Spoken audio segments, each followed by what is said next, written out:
Hola, voy a aprovechar que nadie está hablando. Mis expectativas de la sesión de hoy, bueno, yo creo que al final siempre es bueno aprender un poco más y para nadie es un secreto que los chamos de las casas hogares siempre son un reto cómo entrarles y a veces un día están súper bien y otro día es- pueden tener un problema súper difícil de manejar en la casa con el cual a veces no nos hemos sentido tan preparados para lidiar. Y en verdad creo que este espacio nos ayuda mucho a saber responder ante ese tipo de crisis, por llamarlas así.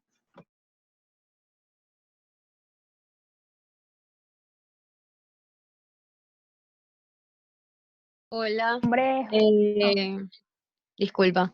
Saludos a todos. Disculpa que llegamos un poquito tarde, estábamos haciendo una diligencia, pero bueno, nada, en primer lugar, eh, gracias por este espacio y nada, mis expectativas.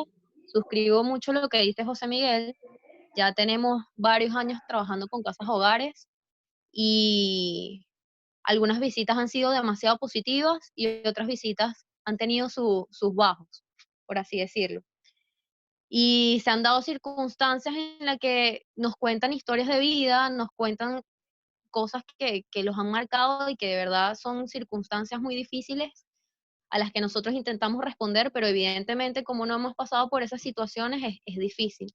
Entonces yo creo que lo que espero más que todo de este programa es que nos ayuden a desarrollar mucho más la empatía y saber cómo enfrentar este tipo de circunstancias que son difíciles muchas veces. Y bueno, muchas gracias nuevamente. bueno, para terminar, mi nombre es Bárbara, como ya dije anteriormente, rescatando lo que dice Alejandra. Bueno, este taller esta capacitación está formada para eso mismo, como para que tengan un espacio ustedes para poder revisarse hacia adentro y ver cómo está su empatía, cómo está su solidaridad con el otro y también cómo están ustedes con su vida, porque muchas veces queremos ayudar a los otros y nos estamos ayudando a nosotros mismos. Entonces, esa es la idea también del espacio, que revisemos un poco hacia adentro para poder ayudar hacia afuera. Hola Bárbara, acabo de escribirte por el chat. Yo soy Edsel Moreno, soy psicoterapeuta, cofundador con Bárbara y Oswald de RAE. Y bueno, mi expectativa es primero que podamos tener, eso obviamente no depende de nosotros, mejores conexiones para que estas actividades las hagamos más fluidas, ¿no? Sin embargo, celebro que indistintamente de los contratiempos, pues bueno, todos nos podamos ajustar y tener la paciencia necesaria para llevar adelante estas cosas, indistintamente de las circunstancias del país. Me encanta que haya muchos jóvenes interesados en ser parte de estos proyectos que hacen muchísima falta, sobre todo en momentos como este.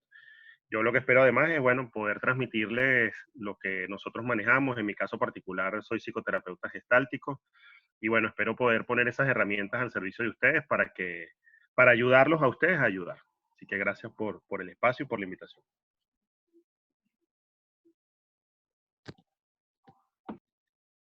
Ok, iniciamos. Quiero primero checar si me están escuchando porque creo que tengo problemas con los audífonos. ¿Me Perfecto, escuchan?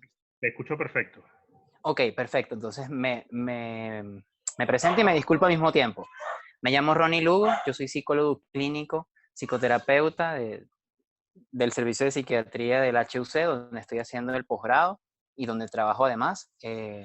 Formo parte de la familia RAE junto con Bárbara, que nos conocimos en circunstancias bastante particulares y bueno, compartimos esta misma meta y este mismo sueño. Y pues nada, encantado de estar con todos ustedes, impartiendo un poquito de lo que sabemos, de lo que conocemos y ayudándolos también para que su trabajo y su vida en general sean satisfactorias y fructíferas y bueno, logren canalizar cualquier objetivo que tengan presente. La clase del día de hoy o el encuentro del día de hoy lo hacen ustedes, entonces no duden en levantar la mano. Creo que hay una opción en el Zoom para levantar la mano e interrumpirme o interrumpirnos a todos los que deseen participar. Y cuando ustedes me digan, iniciamos la clase y colocamos la diapositiva.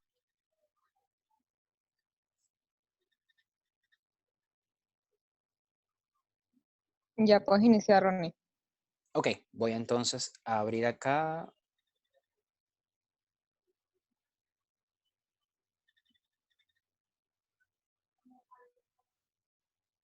Ujú.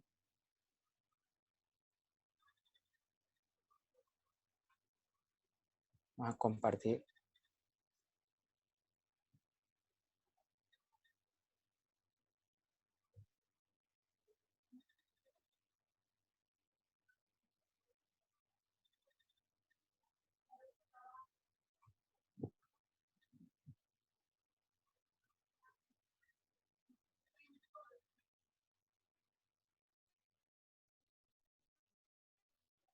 Ok, avísenme si están observando la pantalla.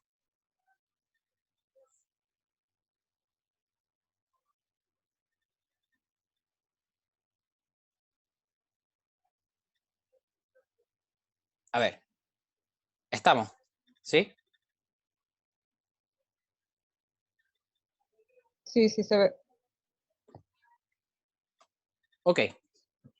El primer encuentro que tenemos el día de hoy se llama Salud Mental, Bienestar y Primeros Auxilios Psicológicos. Un poco para empezar a adentrarnos en el tema y un poco tener en cuenta conceptos, porque tengo entendido que ustedes trabajan con personas. Al trabajar con personas estamos directamente relacionados con la salud, ¿ok? Independientemente si somos médicos o no somos médicos, enfermeros, psicólogos, los que trabajamos con personas trabajamos con salud. Es imposible no tocar este tema cuando estamos ante el contacto del sufrimiento de las personas, de las historias de vida de cada quien, ¿ok?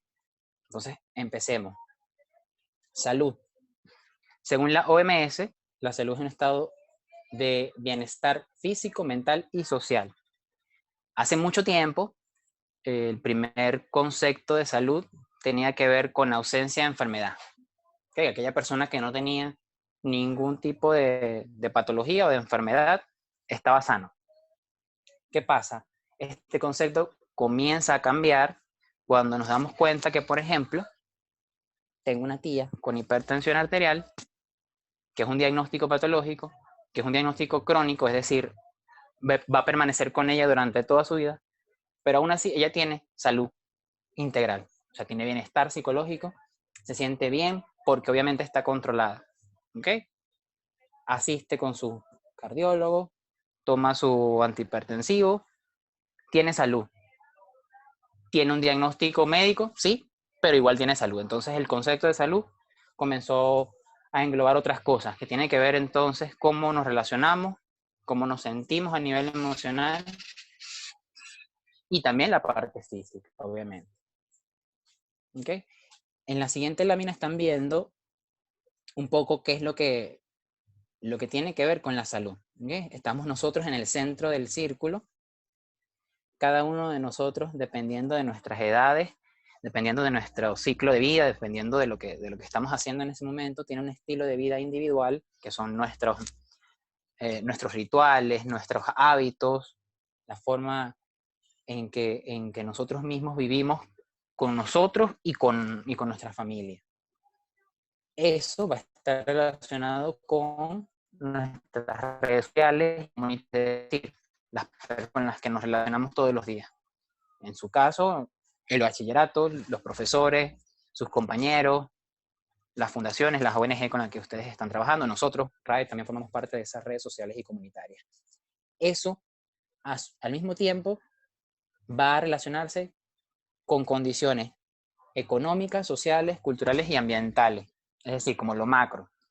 Nosotros estamos dentro de una sociedad que es muy particular, que es Venezuela, nos da una serie de hábitos específicos, una cultura específica que nos diferencia de otros países, de otras personas, a pesar de que seamos latinos, por ejemplo, nos diferenciamos. Y dependiendo de todos esos recursos, nosotros vamos a tener una especie de comportamiento y al mismo tiempo también un concepto de salud específico.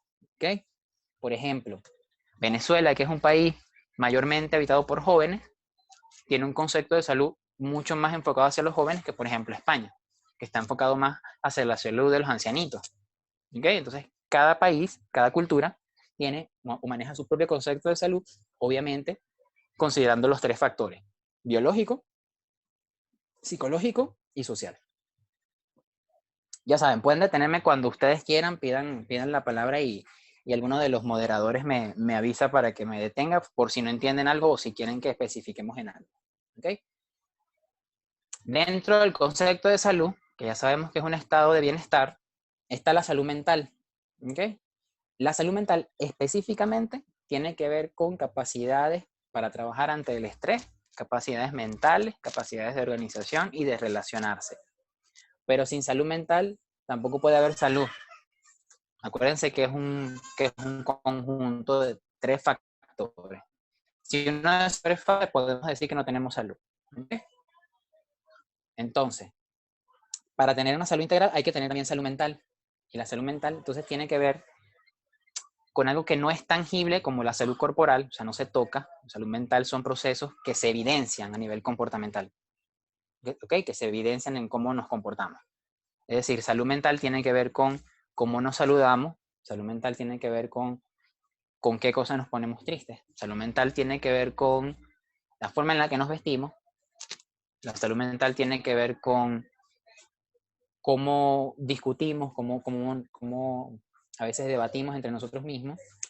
La salud mental también tiene que ver con cómo nos relacionamos en la comunidad, en nuestro barrio, por ejemplo. Si vivimos en una urbanización o en un barrio, eso es salud mental. ¿Okay? ¿Qué pasa cuando hay una situación de crisis? Y lo traigo a colación por la situación de contingencia que estamos viviendo actualmente con respecto al COVID-19. Cuando hay una situación de crisis, nuestro sistema, que acuérdense que es biopsicosocial, se compromete. ¿Cómo es este proceso? Hay un evento peligroso o potencialmente peligroso, me refiero a peligroso en términos de que puede afectarnos. Por ejemplo, la existencia de un virus que puede comprometer nuestra salud. Ese es el evento peligroso. ¿Okay? Eso hace que exista un estado vulnerable. ¿Qué quiere decir esto? Nosotros, en este caso nuestro cuerpo, puede verse afectado por la presencia de este virus si lo llegáramos a contraer. ¿Okay? Cuando hay un factor precipitante, sigo tomando el ejemplo del COVID. Si nos acercamos a una persona que tiene COVID-19, no solamente tenemos el riesgo de adquirir la enfermedad, sino que también vamos a entrar en un estado de crisis activo. Es decir, mentalmente nos vamos a preocupar, nos va a dar miedo, podemos pensar que no sabemos si nos curaremos de esta enfermedad, nos puede dar ansiedad porque no sabremos dónde ir a atendernos. ¿Ok? Y en este estado de crisis activo, con esta ansiedad, con este miedo, con esta sensación de no poder con la enfermedad o con el posible contagio de la enfermedad, es donde entra el PAP, es decir, en donde entra la necesidad de hacer unos primeros auxilios psicológicos. Estos primeros auxilios psicológicos no los damos los psicólogos ni los psicoterapeutas al principio, porque entienden que para eso la persona tendría que llegar a nosotros. Y por lo general, cuando hay un estado de crisis, los primeros que están involucrados en esta crisis son nuestros familiares, nuestros amigos. ¿Okay? Es por eso que ahí sale la importancia de que ustedes se capaciten y se formen en los primeros auxilios psicológicos, porque los auxiliares, como me gusta llamarlos a mí, son los que en primera instancia atienden esta emergencia. Entonces, disminuyen la ansiedad, disminuyen el miedo, y posteriormente se refiere a alguno de nosotros como especialistas de la salud mental para ser atendidos. ¿Qué puede ser una situación de crisis? Ya lo dije, el COVID. Una situación de crisis también puede ser un duelo. El duelo es la pérdida de un ser querido y la pérdida de algún objeto o elemento o símbolo significativo para nosotros. La migración, eso puede ser una situación de crisis. La guerra es una situación de crisis. Y todo esto que genera estrés, tristeza, nerviosismo y rabia. Estos son los síntomas con los que los auxiliares van a trabajar en principio cuando estén aplicando los primeros auxilios psicológicos. Que de hecho lo hacemos. Ojo, no quiero que ustedes crean que esto es algo muy nuevo. Esto es algo que tendemos a hacer cuando intentamos ayudar a otra persona. Eso es primeros auxilios psicológicos. O sea, disminuir el estado de ansiedad, disminuir la ansiedad, disminuir el estrés, disminuir el miedo. Esos son primeros auxilios psicológicos. ¿Qué pasa? Hay formas de que esto sea un poco más efectivo y es por eso que nosotros preparamos un programa para formarlos con respecto a esto, para que lo hagan de una forma efectiva y que también generen redes para que ustedes sepan a dónde derivar los casos que ustedes consideren que ameritan una atención más especializada.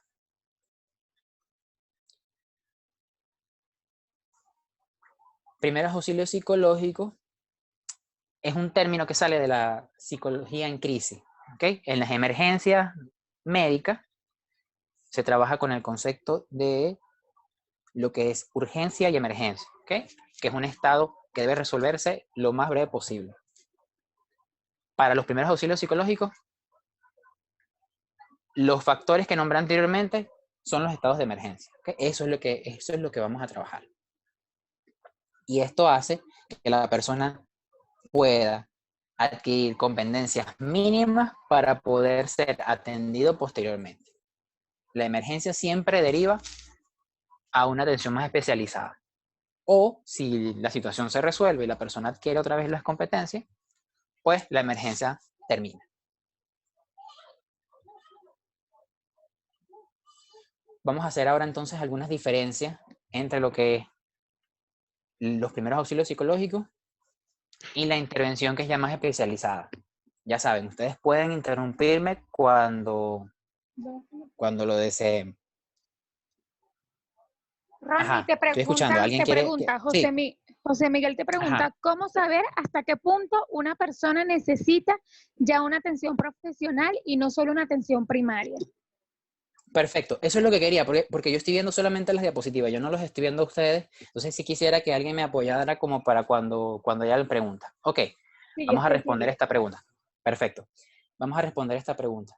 Fíjense, cuando existe un estado de emergencia que es atendido por alguno de los auxiliares y ve que la persona, a pesar de aplicar todas estas técnicas que ustedes posteriormente van a ver, la persona no ha disminuido su estado de ansiedad, no ha disminuido el miedo y siente que todavía su vida está en peligro, en ese momento hay que derivar. ¿Ok? Ustedes me avisan. Por ejemplo, vamos a colocar un ejemplo. Si hay una persona que teme ser contagiada por el COVID-19 y esto le genera gran estrés y eso produce que esté nervioso, eso produce que no quiera acercarse a sus familiares, que esté lavándose todo el tiempo las manos y que bueno, genera un estado tal de ansiedad. Si el auxiliar que aplica los primeros auxilios psicológicos no logra disminuir este estado de ansiedad, lo mejor es que derive a un especialista o a algún servicio de salud mental. Porque lo más probable es que sea evaluado y pueda requerir atención farmacológica o psicoterapéutica breve. ¿Ok? Continuamos, me avisan. Sí, listo. Ok, perfecto. Entonces, ¿qué diferencia los primeros auxilios psicológicos de lo que es una atención más especializada? Los primeros auxilios psicológicos duran o tienden a durar minutos a horas, es decir, como ustedes van a hacer o como los que aplican, los auxiliares que aplican esta técnica son los primeros en atender a estas personas, la duración de esta atención tiende a ser de minutos a horas. Acuérdense que estamos trabajando con concepto de emergencia, la emergencia es rápida, ¿ok? En una terapia psicológica breve o de la atención tiende a durar semanas y meses dependiendo del abordaje o de la escuela psicoterapéutica que nos guíe. ¿Okay? En los primeros auxilios psicológicos, fíjense, lo pueden dar nuestros padres, la persona que esté atendiendo en algún voluntariado como ustedes, ejemplo, el policía puede dar primeros auxilios psicológicos, la enfermera que vive cerca de nosotros, el líder de calle, que estamos comunicados por consejos comunales, hay líderes de calles pueden aplicar los primeros auxilios psicológicos, estudiantes, ustedes estudiantes pueden aplicar los primeros auxilios psicológicos, no se queden solo con el ejemplo del COVID, lo tomo en cuenta porque es algo que está muy en boca, pero ustedes en sus propios colegios, cuando hay una situación de emergencia con algún compañero, ustedes pueden aplicar primeros auxilios psicológicos, ¿okay? Antes de que la situación sea resuelta por el psicólogo escolar o por el psicopedagogo. La terapia, obviamente, psicológica breve o de larga data, la proporcionamos los psicoterapeutas, los orientadores, los psicólogos clínicos, los psiquiatras. Los primeros auxilios psicológicos se aplican en un ambiente informal, obviamente. Si ustedes pueden aplicarlo, ustedes no todo el tiempo o no tienen acceso a los hospitales o a las clínicas, entonces los ámbitos de aplicación son nuestras casas, las escuelas, las organizaciones, las empresas, en las iglesias, hasta por teléfono, que es la modalidad que hemos estado usando incluso nosotros los terapeutas. La terapia psicológica breve en hospitales, centros de salud mental, en clínicas, consultorios, oficinas. ¿Cuál es el objetivo de los primeros auxilios psicológicos? Restablecer el equilibrio y dar apoyo. Ese es el objetivo principal de ustedes como auxiliares. Restablecer el equilibrio y dar apoyo para que esa persona logre o solventar la situación momentáneamente para luego ser derivada, o si la situación finaliza, que vuelva a su estado anterior de bienestar. La Ronnie, terapia tienes una psicológica. pregunta. Ajá. Dicen, ¿cuáles son los requisitos para ser auxiliares? Ok. Los requisitos para ser auxiliares los tienen ustedes. Es decir, tener la disposición, tener la voluntad de acercarse a una ONG que pueda capacitarlos o formarlos en compañía de especialistas en la salud mental para que ustedes puedan ser promotores de salud mental. ¿Okay? Los requisitos no es que tenga que estudiarse, no es que tenga que, bueno, esto es un estudio, pero no es que tenga que haber un estudio formal, sino que ustedes adquieren las herramientas básicas con los expertos en esto. ¿Okay? ¿Continuamos? Sí. Ok. ¿Cuál es el objetivo de una terapia psicológica, ya de más larga data o breve? Resolver la crisis en su totalidad,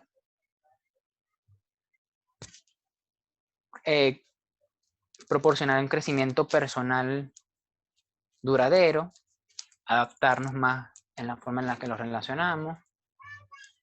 Si hay una patología psiquiátrica de base, pues compensar la patología psiquiátrica de base. Eso lo hacemos los especialistas. ¿Okay? Pero el objetivo principal de los auxiliares, que en este caso son ustedes, es restablecer el equilibrio y dar apoyo. Es lo primordial. ¿Cuáles son los principios básicos de los primeros auxilios psicológicos? Primero, una escucha responsable. Segundo, transmitir que aquello que la persona en crisis nos está diciendo es importante. Es decir, transmitir aceptación. Debemos proporcionar una atmósfera de confianza y empatía, es decir, que estamos comprendiendo el sufrimiento o la crisis que el otro está generando.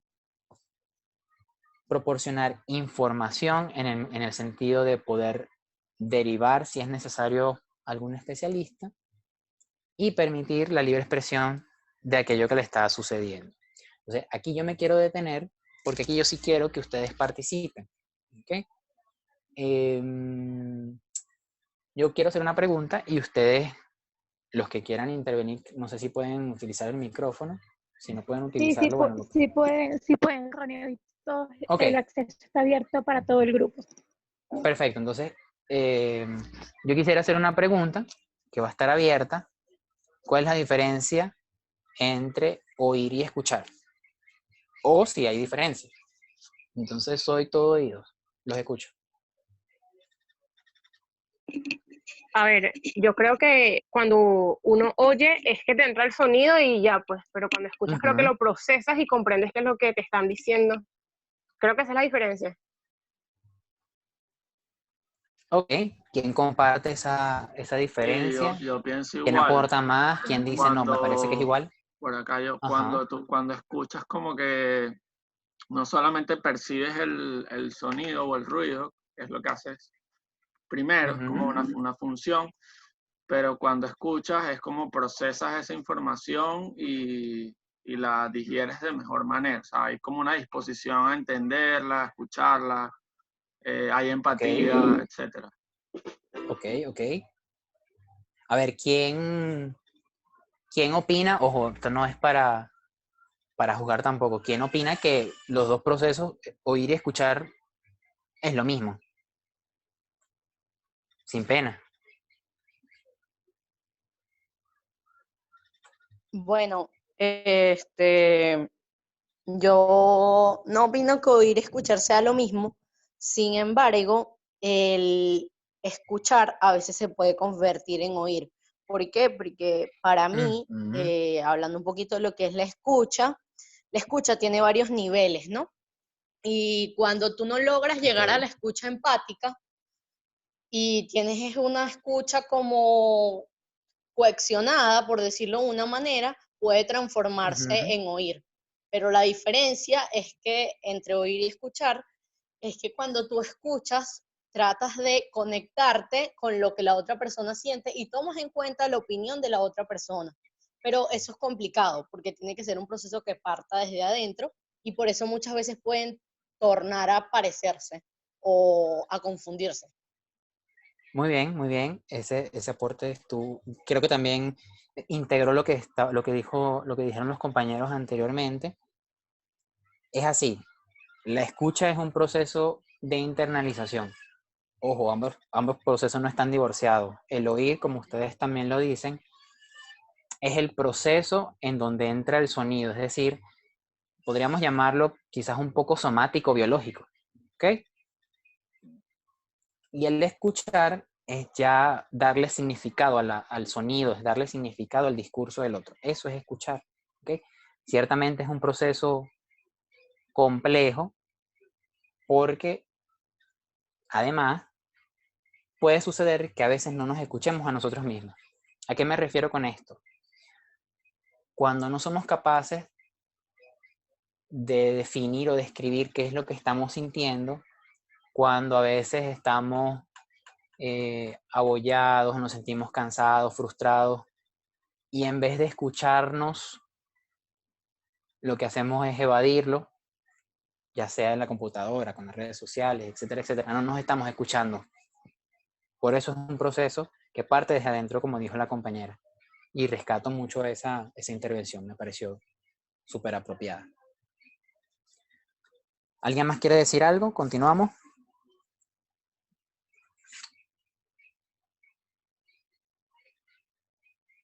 Ok, vamos a continuar entonces. Vamos entonces a entrar en las estrategias de primeros auxilios psicológicos básicas, ¿ok? Igual todo esto, a pesar de que la clase es hoy, siempre se va a tomar como en cuenta. Cuando haya algo que ustedes consideren que haya que volver a trabajar o que volver a discutir, se abre el espacio, ¿ok? Entonces, en un primer momento, la persona, que lo primero es identificar que la persona está en una crisis, o sea, que la persona está nerviosa, la persona tiene miedo, que la persona está ansiosa, que la persona pareciera que no va a poder solucionar la situación, pareciera que se puede descompensar incluso a nivel físico. Entonces, ¿qué es lo que debemos hacer en primer momento? Ofrecer la ayuda sin obligar, ¿ok? Hay ciertos episodios que son trastornos psicológicos, como los ataques de pánico, en donde si uno le ofrece la ayuda, la persona no la va a tomar. ¿Por qué? Porque están comprometidos ciertos sistemas biológicos. ¿Ok? Por eso se ofrece la ayuda sin obligar. Ya eso les da a ustedes como la pauta para decir, la crisis de esta persona no la voy a poder solventar yo solo con los primeros auxilios psicológicos. Voy a derivar de una vez. ¿Okay? Si se le ofrece ayuda a la persona y la persona no la acepta, lo más probable es que la crisis sea o la perciba tan elevada que los primeros auxilios psicológicos no serán suficientes. ¿Okay? Eso como para que lo tengan como una viñeta. Entonces, invitamos a la persona, una vez que ella acepte nuestra ayuda. ¿Cómo va a aceptar nuestra ayuda? No necesariamente tiene que decir, sí, acepto que me ayudes. Sería lo ideal. La persona va a acercarse o va a permitir que tú te le acerques y la acompañes. Eso ya es que la persona está aceptando tu ayuda. ¿Okay? Entonces, una vez que la persona nos permitió acercarnos, puede ser que la persona haya estado llorando. Entonces, yo puedo decirle como auxiliar, ¿te puedo ayudar en algo? La persona continúa llorando, yo me acerco a la persona en silencio, permanezco en silencio unos minutos. Si la persona permite que yo me la acerque, ya está aceptando mi ayuda. ¿Okay? Cuando la persona ya esté un poco más en capacidad para expresarnos, nosotros vamos a invitar a la persona a que describa qué pasó. Y permanecemos en silencio. El silencio aquí es importante. ¿Por qué? El silencio va a permitir que la otra persona sepa que nuestra disposición es de ayuda. No vamos a juzgarla, no vamos a darle consejos, no vamos a juzgar la situación que le parece como difícil o menos difícil, blanco o negro, sino que es la situación que él está viviendo. ¿Okay? La persona, a partir de ahí, nos describe qué es lo que pasó. Y ya nosotros vamos a ir identificando cuál es el problema. Mira, es que esta persona se le murió un perrito, que esta persona perdió a un ser querido, que esta persona estuvo en contacto con alguien que le pudo haber hecho daño y en este momento está ansiosa, triste. Eso lo tenemos nosotros en nuestra cabecita, eso no lo vamos a decir. Nosotros en silencio vamos a escuchar. Cuando la persona nos describa qué fue lo que sucedió, vamos a invitarla a describir cómo se sintió.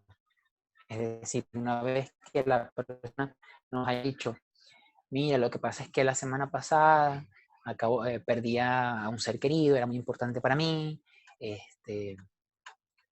fue de esta forma, los llevamos al hospital, tenía una enfermedad, los médicos hicieron lo que pudieron, estuvo 3 días hospitalizado, posteriormente falleció. Esos son como los hechos.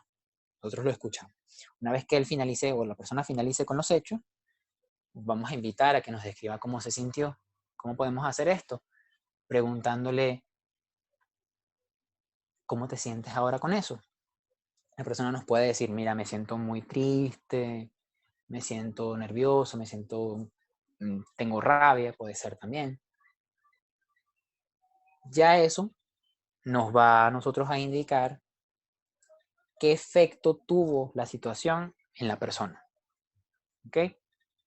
Mira, esta persona que estaba llorando, a la que me acerqué, le ofrecí mi ayuda y la persona me contó que perdió a una persona significativa, se siente triste.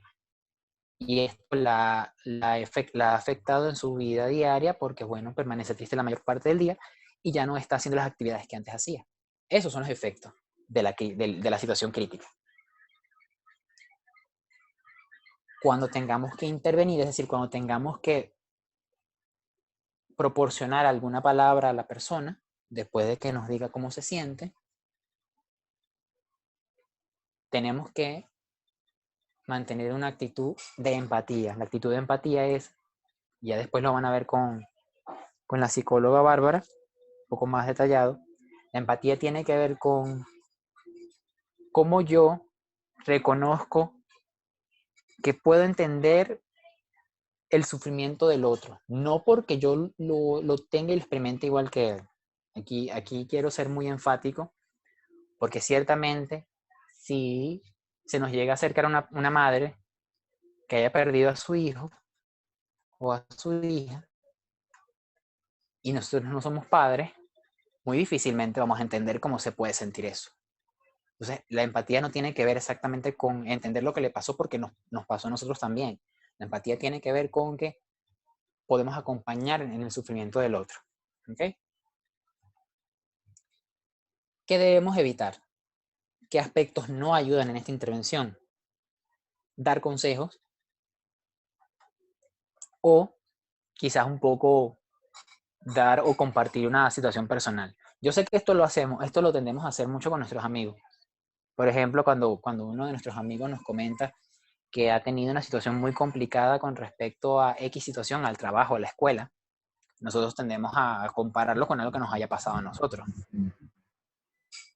Esto puede ser bueno en ese sentido, porque es una conversación de amigos, pero cuando estamos con una persona que está en una crisis, comparar su situación con la nuestra no va a ayudar, porque no lo estamos escuchando. A ver, ¿alguien quiere intervenir? Creo que estoy escuchando los micrófonos. Recuerden que yo no los estoy viendo. Ajá. Ronnie, te habla Oswald. Ajá, Oswald, Mira, hay una coméntame. pregunta. Te hace una pregunta una muchacha llamada Paola. Ajá, Dice así: ¿se debe cuéntame. preguntar cómo se siente aun cuando la respuesta sea muy obvia? Cuando la respuesta sea muy obvia, lo mejor es el silencio, ¿ok? ¿Me escuchas? Te lo vuelvo a repetir. Sí, lo escuché. Cuando la respuesta obvia, a veces parece obvia, vamos a poner en contexto. La persona te dice que acaba de perder una persona importante en su vida, que se siente muy triste, ya nos dijo cómo se siente, que esto la ha dejado muy deprimida, que está llorando todos los días. Ya ahí la pregunta, ¿cómo te sientes?, redunda, porque nos lo dijo. Van a haber personas que va a ser muy difícil que nos digan cómo se siente, por eso es que la pregunta ¿cómo se siente? Se tiene que hacer solamente a las personas que todavía no han contactado con la emoción. En este caso, si la persona nos dice ya cómo se siente, el siguiente paso es: entiendo por lo que puedes estar pasando, voy a acompañarte en esto. Es decir, voy a estar ahí, estoy aquí. Eso es lo siguiente que debemos decirle: estoy aquí. ¿Okay? Prestarse como servidor de ayuda. Eso es lo siguiente. Continúo.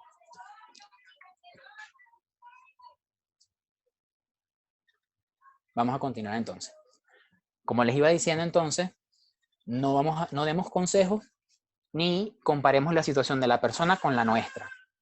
Porque esto hace entonces que la persona sienta que no está siendo escuchada. ¿Ok? Ronnie, tienes una pregunta. Disculpa. Ajá. Te dicen, ¿cómo hacer para no involucrar nuestros sentimientos con el problema de la persona? Por años he sentido que eso empeora las cosas. Soy muy sentimental. Pregunta América. Perfecto, América. Fíjate, esa es una pregunta sumamente importante. Qué bueno que la traes. Siempre es importante que los que trabajamos con personas, y bueno, yo considero que el común de las personas, trabajemos o no trabajemos con personas, tiene que tener su propio proceso psicoterapéutico. ¿Qué permite nuestro propio proceso psicoterapéutico? Reconocer nuestras limitaciones, reconocer cuál es mi límite, reconocer cuáles son las situaciones del otro y cuáles son mis situaciones. Entonces, no es que no nos vamos a involucrar sentimentalmente, siempre va a haber una resonancia emocional. ¿A qué me refiero con esto? Si la persona que está en crisis le pasó algo muy parecido a algo que me pasó a mí, es imposible no sentir algo, es imposible no contactar con eso que me pasó. ¿Okay? Somos seres humanos. Precisamente por eso es que podemos ser auxiliares de primeros auxilios psicológicos, porque podemos sentir lo que el otro siente. ¿Okay? Si eso llegara a pasar porque la situación es muy, muy parecida, la psicoterapia va a permitir que yo sepa diferenciar que a pesar de que esa situación fue muy parecida a la mía, no es la mía, es la suya, y él va a tener comportamientos, él va a tener sentimientos muy particulares, diferentes a los míos. A pesar de que sea el mismo miedo, va a ser el miedo en esa persona y el miedo en América, por ejemplo. El miedo en América no es igual al miedo en Ronnie. Mi miedo es distinto. El miedo de América es distinto. Entonces, para no involucrarse, trabajar en psicoterapia. Continuamos. Sí, Ajá. Y una vez que la persona haya relatado cómo fueron los hechos, cómo se sintió, cómo lo experimentó, y nosotros nos proporcionemos como ayudantes, como auxiliares, por lo general, el efecto crítico disminuye. Eso se llama catarsis. ¿Ok? Eso se llama expresión emocional. La vamos a ver posteriormente. Expresión emocional. Eso quiere decir que el contar las cosas resuelve la situación de crisis. No siempre, pero alivia, libera y permite a la persona escucharse y permite a la persona darse un espacio para pensar en lo que está sucediendo. ¿Ok? Una vez que ya nos relate todo esto, por lo general, los síntomas, el nerviosismo, la tristeza, la ansiedad, disminuye. Si no disminuye, ahí es cuando determinar si los efectos de la crisis han generado un problema mayor. Ahí es cuando debemos referir al especialista. ¿Ok?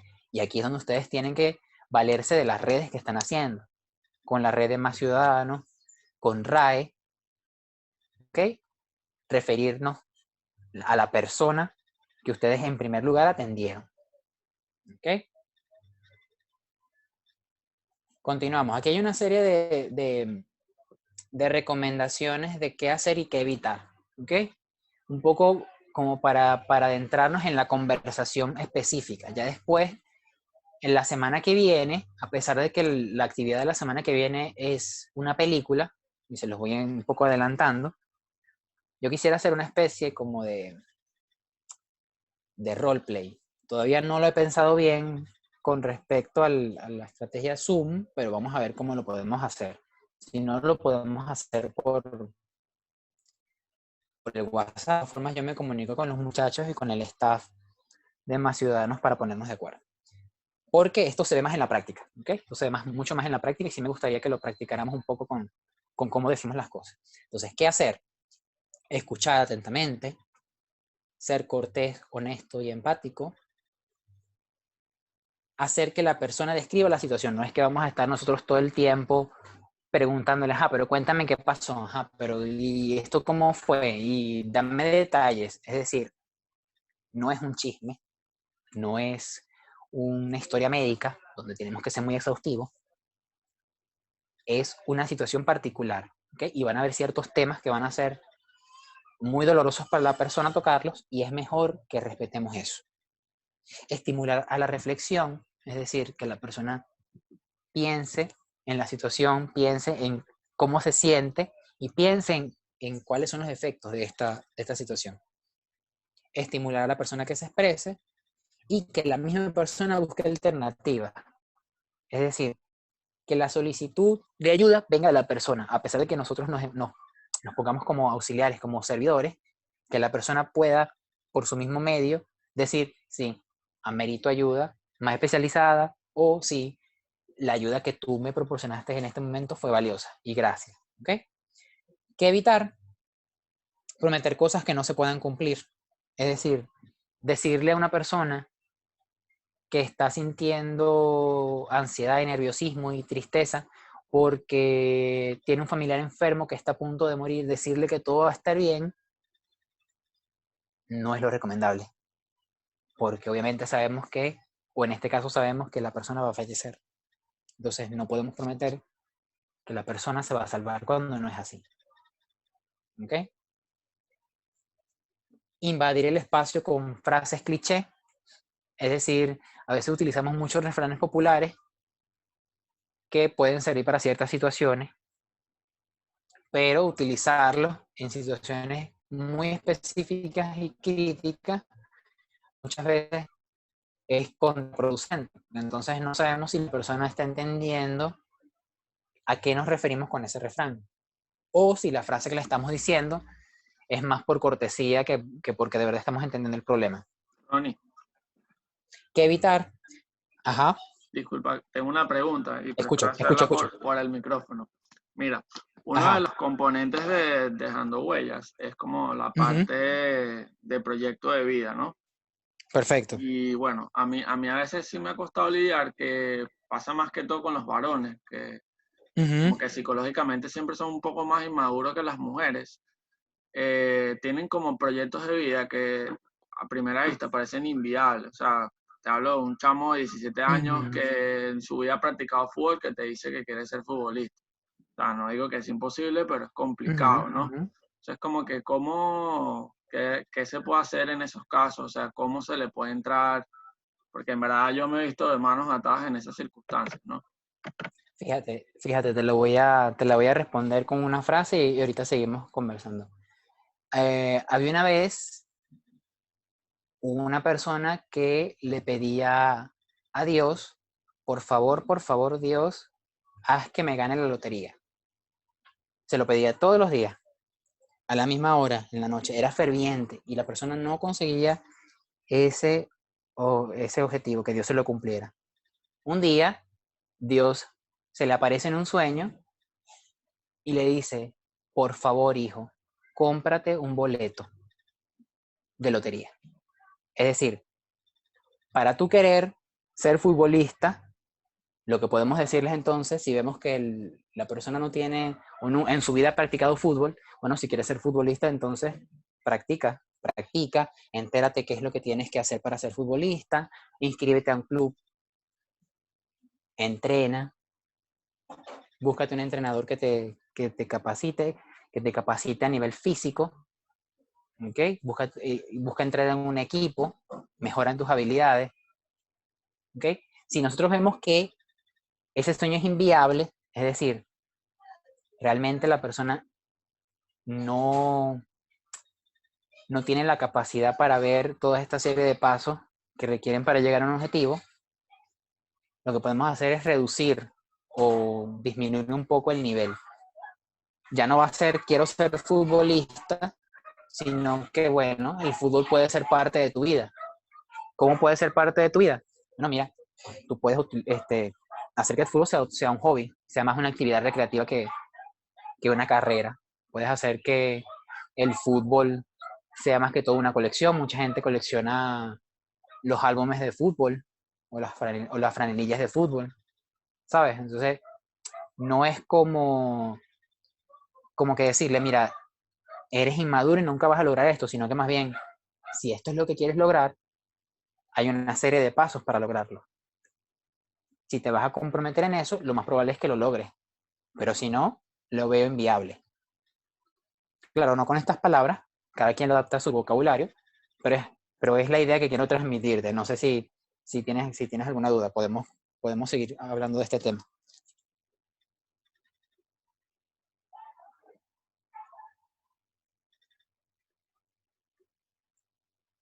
¿Aló? Perfecto, Ronnie, perfecto. Sí, ¿se entendió? Ok, continuamos. ¿Qué evitar? Ya hablamos de pedirle a la persona excesivo detalle, es decir, esto no es un chisme, lo que le pasó fue muy doloroso, muy complicado y hay temas que muchas veces la persona no va a querer tocar y está bien que se le respete. Presionar a la persona cuando no quiere hablar, ¿ok? Aquí soy muy enfático en que a veces el silencio es la mejor compañía en esta serie de situaciones. Entonces, cuando no sepamos qué decir, porque o no entendemos la situación, o vemos que es una situación muy, muy complicada, muy dolorosa,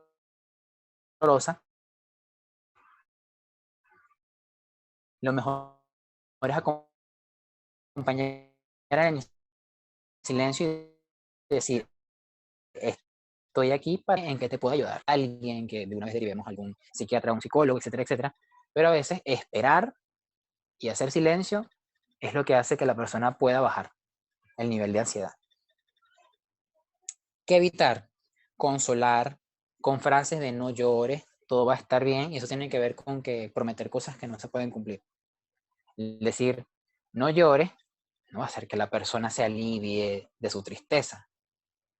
Más vale, y lo he visto en mi experiencia, es lo contrario.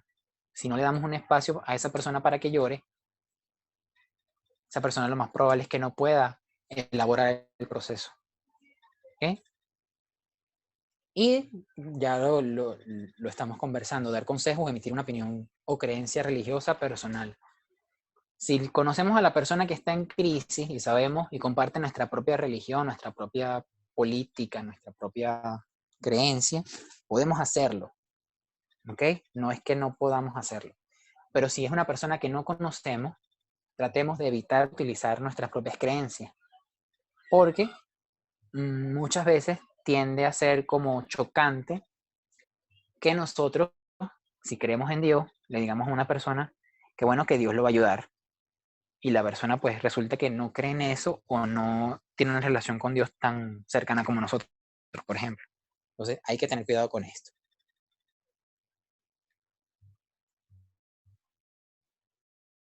¿Cuáles son las técnicas específicas? Y aquí es donde vamos a organizar el roleplay o el siguiente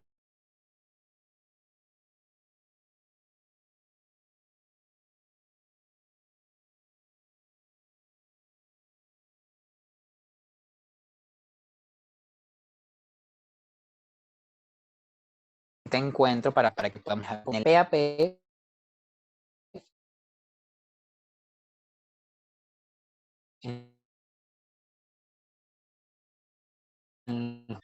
y técnicas de cuidado de salud personal. ¿Okay? Hay que utilizar técnicas para que la persona pueda mantenerse estable hasta que llegue la ayuda especialista, el especialista. Entonces, las técnicas de relajación y meditación le van a permitir a la persona un poco calmarse si está ansiosa. ¿Okay? La meditación ayuda un poquito más cuando la persona está triste, la relajación cuando está ansiosa. Si la persona practica algún deporte, invitarla a que siga practicando deportes mientras llega la ayuda especializada puede servirle para que la situación vaya mejorando. Invitar a la persona a que se cuide en su alimentación, ¿okay?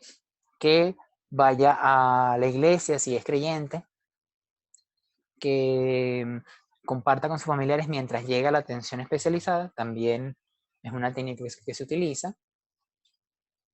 Y esto es muy importante, y aquí yo quiero darles una importancia mayor a los auxiliares,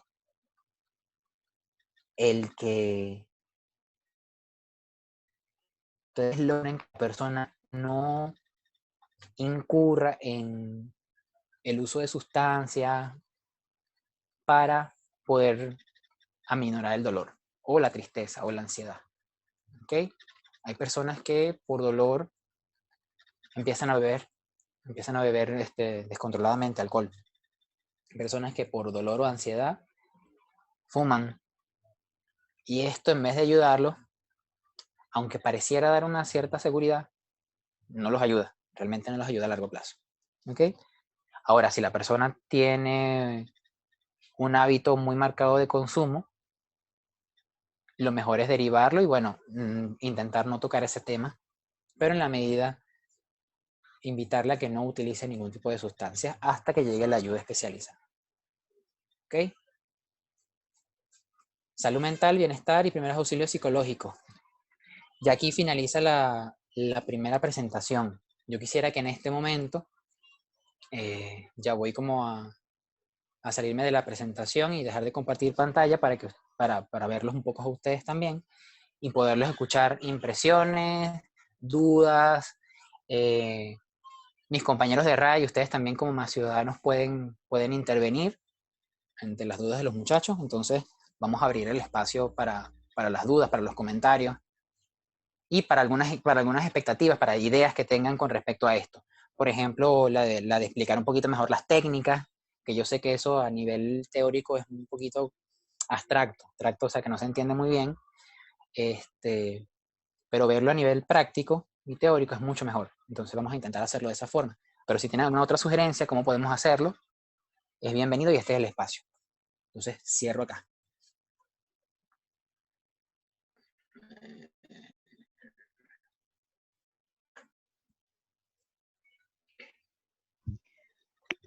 Ok, chicos, les Hola, habla Ronnie. Bárbara. Tienen el espacio abierto para hablar, para comentar lo que Ujú. ustedes deseen en este momento. Bueno, yo quiero hacer un comentario, más que todo es una pregunta que me surgió Ujú. de la presentación. Ya dije hace rato que era bastante sentimental, entonces a veces tengo la percepción de que uno mismo se da primeros auxilios, o sea, uno mismo se da primeros auxilios hacia la persona. Si no tienes a nadie como auxiliar, tú mismo te das como una especie de primeros auxilios, aunque sé que no se le podría llamar así. Entonces, ¿cómo hacer si tú necesitas que te den primeros auxilios, pero tú también te ves en la necesidad de darle primeros auxilios a una persona cercana? No sé si mi Ujú. pregunta es confusa, pero me ha pasado bastantes veces. Gracias. Para nada confusa, América. Fíjate una cosa. Normalmente, cuando estamos en una situación que nos atañe a todos, por ejemplo, la situación de pandemia actual, tú también tienes tu propia percepción de cómo estás viviendo la pandemia, ¿ok? Y puedes estar muy nerviosa y puedes estar muy ansiosa. Entonces, te toca como aplicar los primeros auxilios psicológicos a alguien muy cercano a ti que también está igual que tú. Entonces, es algo así como que, bueno, los dos estamos ansiosos y súper nerviosos, entonces, ¿cómo te voy a dar yo los primeros auxilios psicológicos? ¿Ok? En eso tú tienes algo de razón. Nosotros mismos nos damos primeros auxilios psicológicos. Se llaman conductas de autocuidado. Eso es autocuidado. ¿Ok? La diferencia que nosotros tenemos o que ustedes tienen con la persona que también está con la misma situación es que ustedes están teniendo el espacio para formarse. ¿Ok? Ustedes tienen el espacio para formarse como auxiliares. Entonces, eso les va a dar a ustedes un nivel mayor de conciencia, de responsabilidad. Es decir, que a pesar de que tú estés igualmente sentimental, igualmente triste, igualmente ansiosa, a pesar de que tú estés igual de descompensada que la otra persona, tú logres con ese dolor que tú tienes, con ese sufrimiento que tú también tienes, acompañar a la persona y entre los dos buscar ayuda. ¿Ok? Entonces, eso es lo importante en este caso. No es que porque uno maneje técnicas de primeros auxilios psicológicos, uno ya puede decir que nada le va a afectar o que siempre va a tener todo bajo control. Eso no se puede. O sea, somos seres humanos y van a haber ciertas situaciones que nos van a superar. ¿Ok? Y es importante que trabajemos con respecto a esto con psicoterapia, de la orientación que sea, con el psicoterapeuta que más les resuene o les haga clic con ustedes para trabajar estos aspectos. Hay un comentario en el chat que dice, este es de José Miguel, si bien todos debemos estar capacitados para enfrentar una crisis, sería buena idea tener algún protocolo de accionar a alguien a quien podamos buscar en caso de presentarse. Exactamente. Ustedes tienen una red. A eso me refería yo cuando había dicho lo de que hay redes de comunicación, tanto Más Ciudadanos como RAE. Ustedes, cuando tengan una situación muy particular, donde sobrepase sus capacidades porque les toca también fibras personales, ustedes pueden llamarnos a Más Ciudadanos, a RAE, y nosotros les hacemos el acompañamiento. ¿Ok? Pero uno también se hace primeros auxilios psicológicos, conductas de autocuidado. A ver, más preguntas, más impresiones, inquietudes, ideas. ¿Qué les pareció el tema? Fui muy técnico, me pegué mucho Hola, con el Ronnie. COVID. Ajá. No, me pareció perfecto eso. Habla Dina. Bueno, primero agradecerte porque, de verdad, la clase estuvo increíble y fue demasiado útil también para como que abrirnos la mente un poquito de términos que quizás todos pensamos que conocemos o que manejamos y en verdad siempre nos falta un poquito por aprender y un poquito por como que potenciar y tener mejores herramientas y habilidades. Para eso estamos aquí precisamente, para aprender. Dame un ejemplo de eso, Dina. Dame un ejemplo de esos nuevos términos que estabas Bueno, aprendiendo. no, tengo una duda, es más una, Ajá. o sea, en verdad esto no es una técnica, es más una duda. Cuando hablabas de como tal de las herramientas y las técnicas, y hacías referencia cuando una persona está presentando un duelo, por ejemplo, en la parte Ujú. empática, que evidentemente Ujú. en el momento, si no es una persona cercana a ti o lo que sea, no puedes sentir su dolor tan fuerte Exacto. como lo estás sintiendo. Y, o sea, ideal, el silencio es como que lo mejor que puedes hacer en el momento, porque en ningún momento puedes decirle todo va a estar bien. Pero Ujú. entonces, si tú sientes, lo digo en mi caso personal, que me ha pasado, si tú sientes que con el silencio no le estás brindando la ayuda que puedes, pero en verdad no puedes hacer algo más, porque no puedes cambiar su situación, Ujú. no sé, ¿cómo sería en ese momento? Porque, o sea, en verdad lo único que puedo ofrecer es mi silencio, pero igual es como, siento que Exactamente. no estoy haciendo lo suficiente. Fíjate, te pongo un ejemplo de mi práctica en el hospital. Tenía una paciente hospitalizada que es madre de 4 hijos y mientras estaba hospitalizada perdió a uno de sus hijos, Okay. a una de sus hijas, ¿ok? Ella en una de las sesiones me gritaba, o bueno, obviamente con tanta rabia y con tanta impotencia que es normal en estos casos, que si a mí me dolía que su hija se hubiera muerto y que yo nunca comprendería el dolor de una madre cuando pierde un hijo. Y es totalmente cierto, o sea, créeme que es totalmente cierto. Y yo, obviamente, si me sentí conmovido, pues ahí te lo juro, o sea, yo de una vez me desarmé. Soy humano, me desarmé y yo dije, Claro. mira, tienes razón, tienes razón. Y lo que le ofrecí, aparte de mi silencio para que ella me siguiera contando eso, fue, no te puedo devolver a tu hija, pero te puedo acompañar en este dolor. Listo. Claro. Es eso. Claro. Si tú no puedes hacer nada, sé sincera. Mira, realmente no sé cómo solucionar tu situación, pero permíteme estar acompañándote para que entre los dos sepamos cómo hacerlo. ¿Ok? Claro. Perfecto. Dina, Gracias.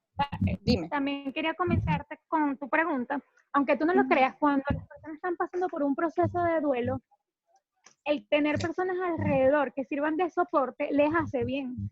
Aunque tú creas muchas veces que en silencio no haces nada, eso es parte de tu angustia. Pero sí haces, porque en procesos de duelo, el soporte emocional y social ayuda a la persona a salir de ese dolor. Claro. Perfecto. Gracias. Continúen con las preguntas. Esto está poniéndose bueno. Me gusta, me gusta.